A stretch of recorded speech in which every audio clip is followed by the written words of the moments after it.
গাছের উপর উঠে শুয়ে আছে অজগর সাপ। 10 ফুট লম্বা বিষহীন সাপটি দেখে শুরুতে আতঙ্ক ছড়িয়ে পড়ে জনমনে। পরে অজগরটি দেখতে ভিড় জমিয়েছেন উৎসুক জনতা।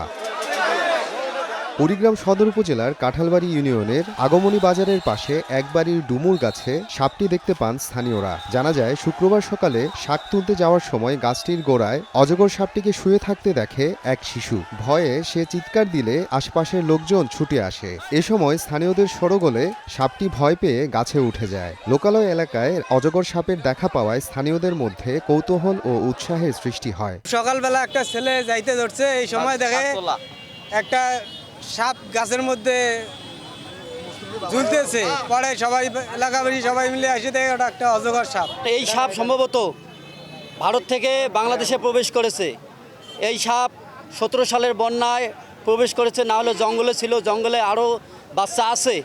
এই সাপ কিভাবে যে বেড়ে আসলো এখন জনগণের মুখে পড়ে গেছে। স্থানীয়রা জানায়, এর আগে অজগর সাপ গাছে ওঠার ঘটনা দেখেননি তারা। আশেপাশে বন জঙ্গল না থাকলেও সাপটি বন্যার পানিতে ভেসে আসতে পারে বলে ধারণা তাদের। এলাকাবাসী যখন সিগারেট ঢেলা শুরু করছে, তখন এলাকাবাসী জড়ো হয়ে আছে, তখন সাপটা যায় একটা খোকসা গাছের মধ্যে আস্তে আস্তে উঠিয়ে পেঁচে পেঁচে ছিল।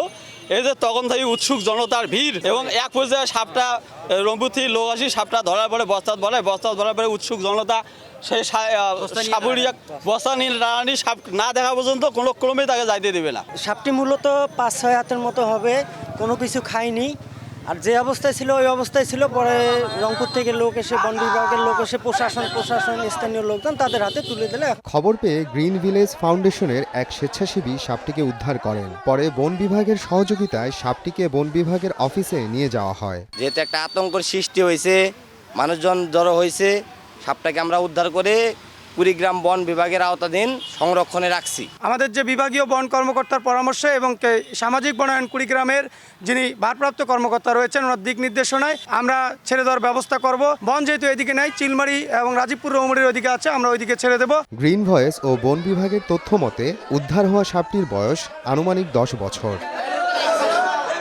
সময় সংবাদ, কুড়িগ্রাম।